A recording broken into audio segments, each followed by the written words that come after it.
എല്ലാ ക്രിസ്തു സഹോദരി സഹോദരന്മാർക്കും സോൾഫുൾ സ്ക്രിപ്ചേഴ്സ് എവ്രിഡേ എന്ന നമ്മുടെ ബൈബിൾ പഠനത്തിലേക്ക് സ്നേഹത്തോടെ സ്വാഗതം. കർത്താവിന്റെ നാമത്തിൽ എല്ലാവർക്കും സ്നേഹവന്ദനം. ഇന്ന് നമ്മൾ ഒരുമിച്ച് ധ്യാനിക്കാൻ പോകുന്നത് ഉൽപ്പത്തി പുസ്തകത്തിലെ 44-ാം അധ്യായമാണ്. അതെ, ക്ഷമയുടെയും പരീക്ഷണത്തിന്റെയും പിന്നെ ഹൃദയപരിവർത്തനത്തിന്റെയും ആത്മത്യാഗത്തിന്റെയുമൊക്കെ ശരിക്കും നമ്മളെ പിടിച്ചുലക്കുന്ന ഒരു കഥയാണിത്. ശരിയാണ്. നമുക്ക് ഈ വേദഭാഗത്തേക്ക് ഒന്ന് ആഴത്തിലിറങ്ങിച്ചെല്ലാം. യോസേഫിന്റെ സഹോദരന്മാരുടെ ഹൃദയത്തിൽ യഥാർത്ഥത്തിൽ ഒരു മാറ്റം വന്നോ എന്ന് പരീക്ഷിക്കപ്പെടുന്ന നിർണായകമായ നിമിഷങ്ങളാണിത്. നമുക്ക് ആ കഥയുടെ പശ്ചാത്തലത്തിൽ നിന്ന് തന്നെ തുടങ്ങാലേ? തീർച്ചയായും. അപ്പൊ കഥയുടെ ഈ ഒരു ഘട്ടത്തിൽ സഹോദരങ്ങളെല്ലാം വളരെ സന്തോഷത്തിലാണ്. ക്ഷാമം അതിരൂക്ഷമാണെങ്കിലും അവർക്ക് ധാന്യം കിട്ടി. അതെ, അതുമാത്രമല്ല, അവർക്ക് നഷ്ടപ്പെട്ടു എന്ന് കരുതിയ സഹോദരൻ ഷിമയോനെ തിരികെ കിട്ടി.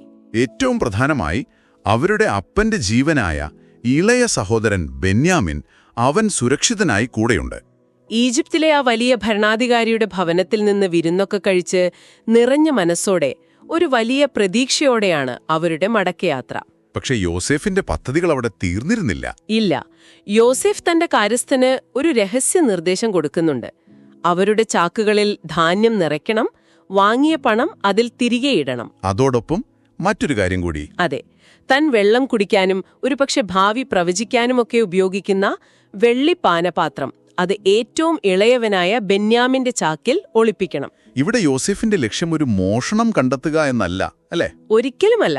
അതൊരു കെണിയായിരുന്നു, ഹൃദയങ്ങളെ പരീക്ഷിക്കാനുള്ള ഒരു കെണി. അങ്ങനെ അവർ നഗരം വിട്ട് അധികം ദൂരമെത്തും മുൻപ് തന്നെ യോസേഫിന്റെ കാര്യസ്ഥൻ അവരെ പിടികൂടുകയാണ്. എന്നിട്ട് വളരെ ഗൗരവത്തോടെ ഒരു ചോദ്യം ചോദിക്കുന്നു. നന്മയ്ക്ക് പകരം തിന്മ ചെയ്തത് എന്തിന്? എന്റെ യജമാനന്റെ വിശുദ്ധ പാനപാത്രം നിങ്ങൾ മോഷ്ടിച്ചുവല്ലോ. അത് കേട്ട് സഹോദരന്മാർ ശരിക്കും ഞെട്ടിപ്പോയി. അവർക്ക് വിശ്വസിക്കാൻ പറ്റില്ല. അവരത് പൂർണ്ണമായി നിഷേധിക്കുകയാണ്. അവർ പറയുന്നുണ്ട്, മുമ്പ് ഞങ്ങളുടെ ചാക്കിൽ കണ്ടെത്തിയ പണം പോലും ഞങ്ങൾ കാനൻ ദേശത്ത് നിന്ന് തിരികെ കൊണ്ടുവന്നില്ലേ, പിന്നെ എങ്ങനെ ഞങ്ങൾ ഈ ഭവനത്തിൽ നിന്ന് സ്വർണമോ വെള്ളിയോ മോഷ്ടിക്കും? തങ്ങളുടെ നിരപരാധിത്വത്തിൽ അവർക്ക് അത്രയധികം ആത്മവിശ്വാസമുണ്ടായിരുന്നു. ആ ഒരു ആത്മവിശ്വാസത്തിൽ അവരൊരു വലിയ വാക്ക് പറഞ്ഞു പോകുന്നുണ്ട്. അങ്ങയുടെ ദാസന്മാരിൽ ആരുടെ പക്കൽ നിന്നാണോ അത് കണ്ടെത്തുന്നത് അവൻ മരിക്കട്ടെ. അതുമാത്രമല്ല, ബാക്കിയുള്ള ഞങ്ങളെല്ലാവരും യജമാനന് അടിമകളായിക്കൊള്ളാം എന്നും കൂടി അവർ പറയുന്നു. പക്ഷേ കാര്യസ്ഥൻ അവിടെ ആ ശിക്ഷ ലഘൂകരിക്കുകയാണ്. അങ്ങനെയൊന്നും വേണ്ട, ആരുടെ പക്കൽ നിന്നാണോ പാനപാത്രം കണ്ടെത്തുന്നത് അവൻ മാത്രം എന്റെ അടിമയായാൽ മതി, ബാക്കിയുള്ളവർക്ക് പോകാമെന്നും പറഞ്ഞു. ഇതാണ് യഥാർത്ഥ പരീക്ഷണം. രക്ഷപ്പെടാനുള്ളൊരു പഴുത് യോസേഫ് അവർക്ക് നൽകുകയാണ്. തുടർന്ന് ഓരോ ചാക്കായി പരിശോധിക്കുന്നു. മൂത്ത സഹോദരന്റെ ചാക്കിൽ നിന്ന് തുടങ്ങി അവസാനം ആ വെള്ളിപ്പാന പാത്രം ബെന്യാമിന്റെ ചാക്കിൽ നിന്ന് കണ്ടെത്തുന്നു. ആ ഒരു നിമിഷം അവർ തകർന്നു പോവുകയാണ്. അവർ തങ്ങളുടെ വസ്ത്രം കീറി ദുഃഖം പ്രകടിപ്പിക്കുന്നു. അവർക്കറിയാമായിരുന്നു അതിന്റെ ഭവിഷ്യത്ത്. തങ്ങളുടെ പിതാവിന്റെ അവസാനത്തെ പ്രതീക്ഷയായ ബെന്യാമിൻ ഈജിപ്തിൽ അടിമയാക്കപ്പെടും. അത് യാക്കോബിന്റെ ഹൃദയം പകർക്കും. ഒരുപക്ഷെ ആ ദുഃഖത്തിൽ അദ്ദേഹം മരിച്ചുപോയേക്കാം. അങ്ങനെ അവർ അപമാനിതരായി തകർന്ന ഹൃദയത്തോടെ ആ നഗരത്തിലേക്ക് യോസേഫിന്റെ അടുത്തേക്ക് മടങ്ങിവരികയാണ്. യോസേഫ് വിധി പ്രസ്താവിക്കുന്നു. പാനപാത്രം കണ്ടെത്തിയവൻ എന്റെ അടിമയായിരിക്കും. നിങ്ങൾ സമാധാനത്തോടെ നിങ്ങളുടെ പിതാവിന്റെ അടുത്തേക്ക് മടങ്ങിക്കൊള്ളുക. ആ നിമിഷം ആരും പ്രതീക്ഷിക്കാത്ത ഒരാൾ മുന്നോട്ട് വരുന്നു, യൂദ. ഇവിടെയാണ് ഈ അധ്യായത്തിന്റെ, ഈ കഥയുടെ തന്നെ കാതലിരിക്കുന്നത്. ഇത് അതേ യൂദയാണ്. വർഷങ്ങൾക്ക് മുൻപ് യോസേഫിനെ ഒരു കുഴിയിൽ നിന്ന് പൊക്കിയെടുത്ത് ഇസ്മായേലിയർക്ക് വിൽക്കുമ്പോൾ ഈ ബാലന്റെ രക്തം കൊണ്ട് നമുക്ക് എന്ത് ലാഭം എന്ന് വളരെ തണുപ്പൻ മട്ടിൽ ചോദിച്ച അതേ യൂദ. എന്നാൽ ഇപ്പോൾ ആഴമായ സ്നേഹത്തോടെയും വേദനയോടെയുമാണ് അവൻ സംസാരിച്ചു തുടങ്ങുന്നത്. ശരിയാണ്. അവൻ അവരുടെ കുടുംബകഥ മുഴുവൻ യോസേഫിന് മുന്നിൽ വിവരിക്കുകയാണ്. തന്റെ പിതാവായ യാക്കോബിന്റെ ദുഃഖത്തെക്കുറിച്ച്, റാഹേലിന്റെ മരണത്തെക്കുറിച്ച്, പിന്നെ ബെന്യാമിനെ വിട്ടുനൽകാൻ യാക്കോബ് കാണിച്ച ആ വലിയ മടിയെക്കുറിച്ചൊക്കെ അവൻ പറയുന്നു. അതോടൊപ്പം താൻ പിതാവിന് നൽകിയ ഒരു വാഗ്ദാനവും അവൻ ഓർമ്മിപ്പിക്കുന്നുണ്ട്. ഞാൻ അവനെ സുരക്ഷിതനായി തിരികെ കൊണ്ടുവന്നില്ലെങ്കിൽ ആ കുറ്റം എന്നും ഞാൻ വഹിച്ചുകൊള്ളാം. തുടർന്ന് ബൈബിളിലെ തന്നെ ഏറ്റവും ശക്തമായ ഹൃദയസ്പർശ്യമായ ഒരപേക്ഷ യൂദ നടത്തുകയാണ്. അവൻ പറയുന്നു, അതുകൊണ്ട് അടിയൻ അങ്ങയോട് അപേക്ഷിക്കുന്നു, ഈ ബാലന് പകരം ഞാൻ അങ്ങേറ്റടിമയായി നിന്നുകൊള്ളാം. അവൻ സഹോദരന്മാരോടൊപ്പം മടങ്ങിപ്പോകട്ടെ. ബാലൻ കൂടെയില്ലാതെ ഞാൻ എങ്ങനെ എന്റെ പിതാവിന്റെ അടുത്തേക്ക് മടങ്ങിപ്പോകും?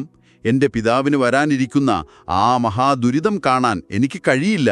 ആ ഒരു നിമിഷം യൂദ സ്വന്തം ജീവൻ, സ്വന്തം സ്വാതന്ത്ര്യം തന്റെ സഹോദരനു വേണ്ടി പകരമായി നൽകാൻ തയ്യാറാകുന്നു. ഒരു വിലയായി സ്വയം സമർപ്പിക്കുന്നു. യൂദായുടെ ഈ മാറ്റം, ഈ ആത്മത്യാഗം കണ്ട യോസേഫിന് പിന്നെ സ്വയം നിയന്ത്രിക്കാനായില്ല. കഴിഞ്ഞില്ല. അവൻ മുറിയിലുണ്ടായിരുന്ന ഈജിപ്തുകാരെയെല്ലാം പുറത്താക്കി വർഷങ്ങളായി അടക്കിവെച്ച ദുഃഖം മുഴുവൻ ഒരു കരച്ചിലായി പുറത്തുവന്നു. ഈജിപ്തുകാർ പോലും കേൾക്കെ ഉറക്കെ കരഞ്ഞുകൊണ്ടവൻ പറഞ്ഞു, ഞാൻ യോസേഫാകുന്നു, എന്റെ പിതാവ് ഇപ്പോഴും ജീവിച്ചിരിപ്പുണ്ടോ? ഇതിൽ നിന്ന് നമുക്കെന്താണ് മനസ്സിലാവുന്നത്? ആ ചാക്കിലെ പാനപാത്രം ഒരു കള്ളനെ പിടിക്കാനായിരുന്നില്ല, മറിച്ച് പരിവർത്തനം വന്ന ഒരു ഹൃദയത്തെ വെളിപ്പെടുത്താനായിരുന്നു. അതെ, ബെന്യാമിന് പകരം സ്വയം അടിമയാകാനുള്ള യൂദായുടെ സന്നദ്ധത അവരുടെ മാനസാന്തരം ആത്മാർത്ഥമായിരുന്നു എന്ന് തെളിയിച്ചു. വർഷങ്ങൾക്ക് മുൻപ് ഒരു സഹോദരനെ ഒഴിവാക്കാൻ ശ്രമിച്ചവർ ഇപ്പോൾ മറ്റൊരു സഹോദരനെ രക്ഷിക്കാൻ ഏതറ്റം വരെയും പോകാൻ തയ്യാറാണ്. ഇതിൽ നിന്നും ഇന്നത്തെ നമ്മുടെ ജീവിതത്തിലേക്ക് ഒരുപാട് പാഠങ്ങളുണ്ട്, അല്ലേ? തീർച്ചയായും. ഒന്നാമതായി, ദൈവം ചിലപ്പോൾ നമ്മുടെ ജീവിതത്തിൽ അന്യായമെന്ന് തോന്നുന്ന സാഹചര്യങ്ങൾ അനുവദിക്കും. ഒരു വെള്ളി പാനപാത്രം നമ്മുടെ ചാക്കിൽ വെച്ചതുപോലെ. അതെ, അത് നമ്മളെ കുടുക്കാനല്ല, മറിച്ച് നമ്മുടെ ഹൃദയത്തിൽ യഥാർത്ഥത്തിൽ എന്താണുള്ളതെന്ന് വെളിപ്പെടുത്താനാണ്. ആ പരീക്ഷണങ്ങളിൽ നമ്മൾ എങ്ങനെ പ്രതികരിക്കുന്നു എന്നത് നമ്മുടെ ഉള്ളിലെ വിശ്വാസത്തെയും സ്നേഹത്തെയും തുറന്നു കാണിക്കും. രണ്ടാമത്തെ ഒരു കാര്യം, ഏറ്റവും വലിയ സ്നേഹമെന്നത് പകരമായി നൽകുന്നതാണ്. സബ്സ്റ്റിറ്റ്യൂഷൻ. മറ്റൊരാളുടെ നന്മയ്ക്കായി സ്വന്തം അവകാശങ്ങൾ, സ്വന്തം സ്വാതന്ത്ര്യം ഉപേക്ഷിക്കുന്നത്. യൂദായുടെ ഈ ത്യാഗം നമുക്കുവേണ്ടി കുരിശിൽ പകരമായ യേശുക്രിസ്തുവിന്റെ ഏറ്റവും വലിയൊരു നിഴലാണ്, ഒരു മുന്നാസ്വാദനമാണ്. മൂന്നാമതായി, യഥാർത്ഥ സൗഖ്യം ലഭിക്കാൻ ചിലപ്പോൾ നമ്മുടെ പഴയ പരാജയങ്ങളിലേക്ക്, നമ്മൾ വീണുപോയ ഇടങ്ങളിലേക്ക് തിരികെ പോകേണ്ടി വരും. ശരിയാണ്. ലജ്ജിക്കാനല്ല, മറിച്ച് ദൈവകൃപ നമ്മെ എങ്ങനെ മാറ്റി എന്ന് കാണിക്കാൻ. യോസേഫിനെ വിറ്റ അതേ സാഹചര്യമാണിവിടെയും. പക്ഷെ ഇത്തവണ യൂദായുടെ പ്രതികരണം വ്യത്യസ്തമായിരുന്നു. നാലാമതായി, ദൈവകൃപ ക്ഷമയുള്ളതാണ്. യോസേഫ് വർഷങ്ങളോളം കാത്തിരുന്നു. യൂദായുടെ ഹൃദയം പൂർണ്ണമായി പാകമാകുന്നതുവരെ. ദൈവം ധൃതി കാണിക്കുന്നില്ല. നമ്മുടെ സ്നേഹം വാക്കുകളിൽ നിന്ന് പ്രവൃത്തിയിലേക്ക് വളരാൻ, പക്വത പ്രാപിക്കാൻ അവിടുന്ന് ക്ഷമയോടെ കാത്തിരിക്കുന്നു.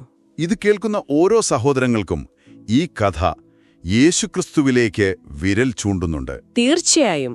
നിരപരാധിയായിട്ടും ആരോപിക്കപ്പെട്ട ബെന്യാമിനിൽ നമുക്ക് യേശുവിനെ കാണാം. എനിക്ക് പകരം അവനെ വിടുക എന്നു പറഞ്ഞ യഥാർത്ഥ യൂദ യേശുവാണ്.